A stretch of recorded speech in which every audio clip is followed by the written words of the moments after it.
Let's begin talking about the first 5 books of the Old Testament, those being Genesis, Exodus, Leviticus, Deuteronomy, and Numbers.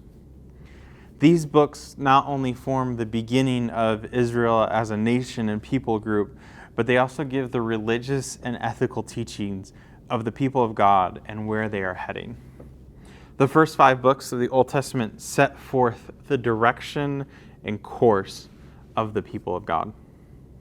Let's begin with Genesis. Genesis can be broken down into 2 major parts: primeval history, Genesis 1 through 11, and ancestral history, Genesis 12 through 50. Genesis 1 through 11 is considered primeval history because for the majority of these chapters, actually all of these chapters, are outside datable time, meaning there's no dating scheme or reasonable way to understand these early Genesis events. They are the unfolding of an understanding of Israel's origin. The biblical writers are trying to explain their origin along with universal origin. For them, the timing isn't so much important as who the creator is. This section of Genesis 1 through 11 is to explain who God is and why humanity is the way it is. God is creator and sovereign, and humanity are his beloved creatures. In the story of creation, the author does not intend to settle old earth or young earth debates. And looking at Genesis 1 and 2 to explain is asking the wrong question of the text. Genesis 1 is an answer to the question, who is God and what is his relation to us? The answer being that God is creator, sovereign, there is none like him. He does not take into account the gods of Egypt or Mesopotamia, and the importance of humanity. You see, most ancient creation stories made humans to serve the gods in menial tasks or as slaves. But in the Hebrew version of creation, humans become co-laborers with God, helping develop the garden and working with him for the benefit of the world. Lastly, in this Genesis 1 through 11, there's an important piece that is picked up here that is created, that is a thread that is woven throughout the history of the Old Testament. And that idea is that of covenant. We see the first time covenant is used is in the story of Noah. While some would argue that Eden serves as the first covenant between God and humanity, the first time we see the word covenant is with Noah. The idea of covenant is that God creates binding relationships with humans. It's sometimes the idea of covenant is glossed over when we look over these texts because the biblical writers and the biblical thinkers who were writing these texts had this deep understanding of what covenant is. Covenant goes farther than any legal contract. Covenant is the main thing. Covenant serves as the building block for the rest of how God interacts with humans. And so it is extremely important to look and dive into the idea of covenant as you read the Old Testament, because it will pop up here in the first 5 books. It will pop up in the histories, the prophets, the Psalms, and the wisdom writings. It's a single thread woven throughout Old Testament, and it's even in the New Testament as well. Genesis 12 through 50 is the first time we can actually date Israel's history, and it is around the year 2000 BCE when Abraham is called by God, and this serves as the beginning story of Israel's ancestors. Abraham's main contribution to the story of Israel is his covenant with God, and that it is an enduring covenant.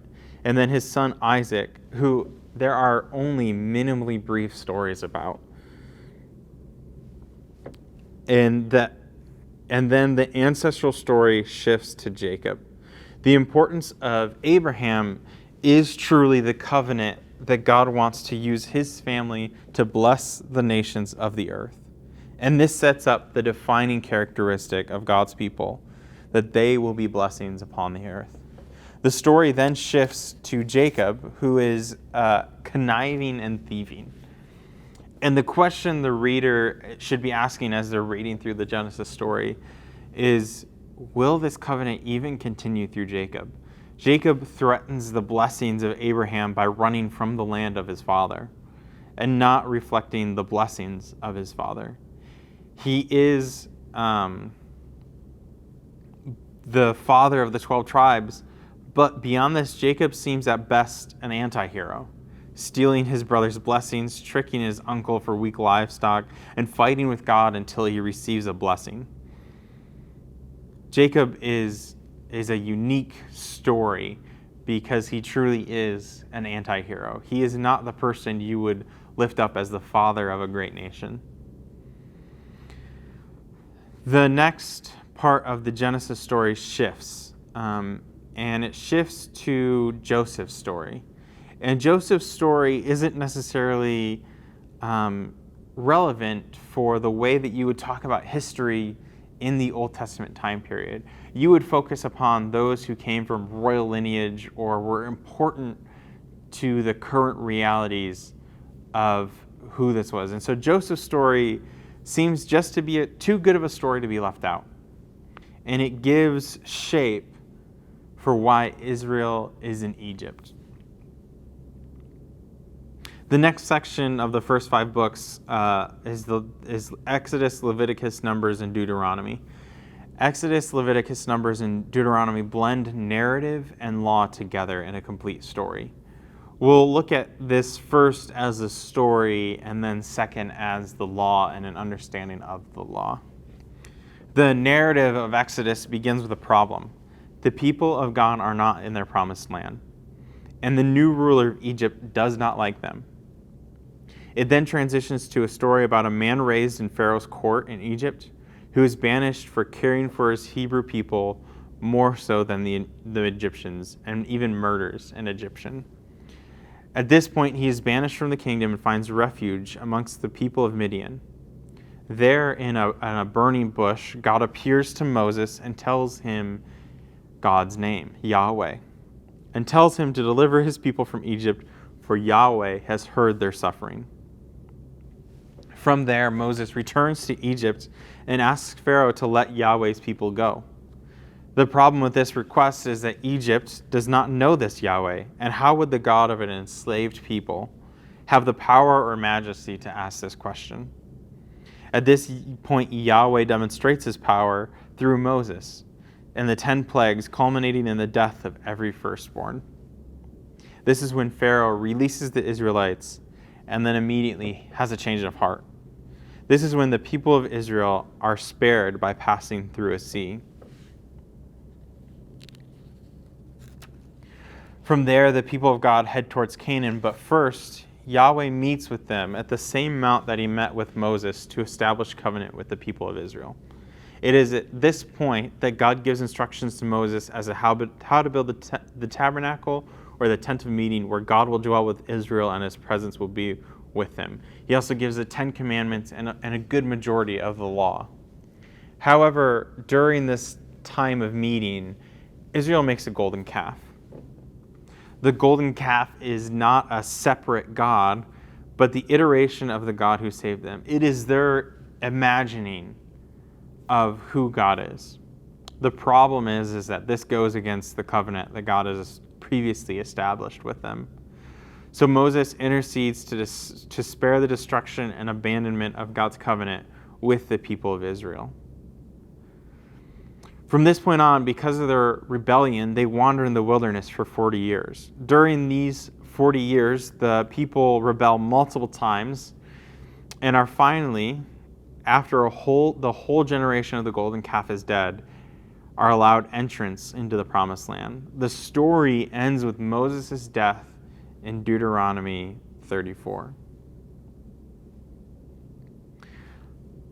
Before we dive into a conversation on the law, I want to point out a few things that should be and are important for any Christian to know. The question you as a reader have to ask is, what really happened? And there are two extremes to answer this question. The one extreme is that you can believe everything happened according to the Old Testament with no extra biblical evidence from archaeology or comparative ancient Near East texts. Or on the other extreme, you could take it as an amazing religious metaphor, and that's about all it is. I would propose a combination of both. The story of the Exodus is important not for historical fact, but for what it tells about our God. This story should be looked at as a historical fiction or docudrama. For multiple reasons, this must be the case. The first is that we can't historically prove that there was an Exodus. The Exodus is described as a major event in the history of Egypt. Major plagues come upon them. The economy, these are significant life-altering events. The economy is left in shambles after slaves leave, and there is a total destruction of Israel's army in the sea. It would certainly merit some historical record in Egypt. Nor is there evidence of a wandering in the desert. The site of Kadesh in Numbers is a prime example. There is no evidence of a settled group of people there during the time of the Exodus. Nor can we be certain of a Red Sea crossing. It could be translated as Reed Sea, which, if you look on a map of that area of Egypt, right where the Suez Canal runs, you'll see that there are lakes, and those used to be freshwater lakes until the Suez Canal was run through them. And these were kind of freshwater marshes. And this is probably where if there is a parting of the sea, it's probably one of these lakes. As we look at the Old Testament, we must come to the realization that the Old Testament is harder to provide precise facts the further back we are in the story. We must look at the story not as a precise record, for we are not given dates and times, but as a docudrama. The main thing we can interpret from this section of the Old Testament is the connection of God to us. This leads us to the next section about what the law of Moses is really all about. For most people, when you get to the point of Leviticus and Deuteronomy, maybe you've done like a year through the Bible, and Genesis is all right because it's mostly narrative. Exodus is all right because it's still mostly narrative, but it gets kind of boring and dry to the end because there's laws that are starting and there's tabernacle building. And then you get to Leviticus, and it's kind of just a dead stop for some people because it's very archaic and outdated, and it becomes, in all honesty, somewhat of a snore fest because we are so disconnected from this time. That's okay. That's okay when you're reading the Bible to feel that way and some parts of the Bible. These laws that are in Leviticus were descriptive of their time, and the Israelites did not create a code of law as they were receiving an understanding of how society worked best. For some of the ancient Near East cultures, you would have a code of law. Hammurabi's code of law is the most famous from the era, and it was very organized and strict and very prescriptive. What the Israelites develop and what God is giving to them and what He's asking out of the covenant with them is that He wants to make sure that the Israelites have right relationship with God, and then the remainder of these laws are about right relationship with others, how you care for the poor and the neighbor. Now, there are laws in the Old Testament that are prescriptive, but the important thing about these laws is that they come from a covenant with God. The way that Leviticus and definitely Deuteronomy is that they were very similar to ancient Near East political treaties, describing the relationship between a suzerain, a powerful nation that oversees the vassal or the weaker nation. The law is set up in such a way that God is the suzerain of us, of his people. And if we are obedient to his way of life, we are bound to see the covenantal blessings of God. For Yahweh, the law is a reflection of who he is. This God is one who wants fairness from those he covenants with, not only with him, but also justice for the weak and the oppressed. Yahweh is very different from the gods that Israel would have encountered in their travels. The law is significant for the later development of Israel. As we will see, this is what Israel will be judged on later by the prophets. The first 5 books come with a lot of questions about historical accuracy, but they set up the remainder of the Israel story.